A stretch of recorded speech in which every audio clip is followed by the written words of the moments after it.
Hey guys, this is Comic Uno and Comic Frontline, and today I'm doing another edition of Mayday's Journey. So let's get started. Issue 63 of Spider-Girl. Pretty cartoony cover going on here. Pretty cool, because something different. But let's see what's going on with the story. Last issue, we had a huge cliffhanger where Normie gets shot. Does he survive? We'll have to see. We don't know actually here because most of the issues finding out is Kingpin gonna survive, is Normie gonna survive, and Spider-Girl's kind of like a side story in a way because it really is mostly about Kingpin and Normie. Normie going through his mind, is he really Green Goblin? Has he gone through that hurdle? Has he walked away from it, the shadow of his grandfather? Or is he a good guy? And throughout the whole issue we find out he's a good guy. I think there's always that question of, oh, is he going to betray May? As you're reading it, make questions that very rarely, but sometimes does question that. And now we see that Normie has totally changed, which, isn't a big surprise. And then we have the Kingpin, who's a total opposite, that he doesn't want to change. It doesn't matter about family. His family, even though, especially his wife was a good person, and his son was a good person in a way, at least his son's like, oh, why are you doing all these evil things? He wants to go to the dark side, but Normie decides, no, I want to go to the light side, but we don't know if he survives by the end of this issue. But like I was saying, May's a bit of a side story here because May wants to go find out who shot Normie. Well, what's going on here? What's this mystery? And she doesn't know who to trust. Really, this whole entire issue is about choices, and that's really a big theme of Spider-Girl in general, is making a choice.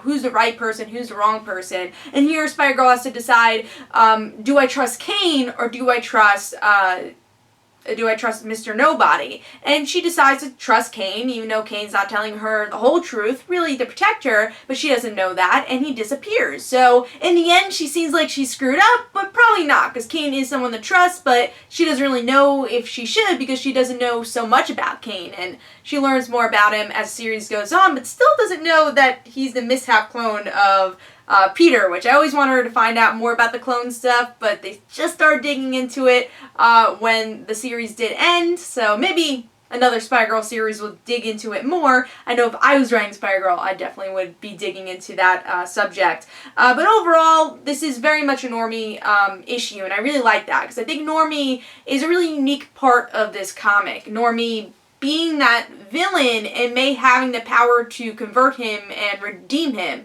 And that's the true power of May, is not her strength or, her spider powers, but the way she can redeem villains, and she does this many times throughout her own series, and that's something I really do like.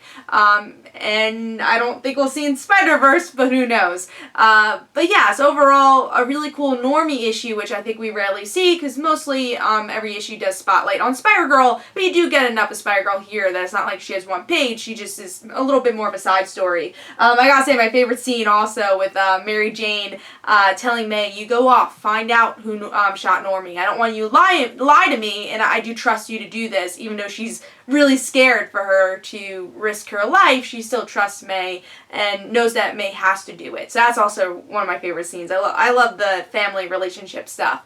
So overall, of course, great issue. Hope you guys enjoyed. Of course, I'll have another Mayday's Journey review next Sunday. Hope you guys enjoyed. This is Comic Uno. Don't forget to follow me on Twitter for Comic Uno and their end situations. Don't forget to like my Facebook page. Also, description below, there's links for my comic book, Like Father, Like Daughter, and don't forget to like the Facebook page of Like Father, Like Daughter. And I'll see you guys later. Bye.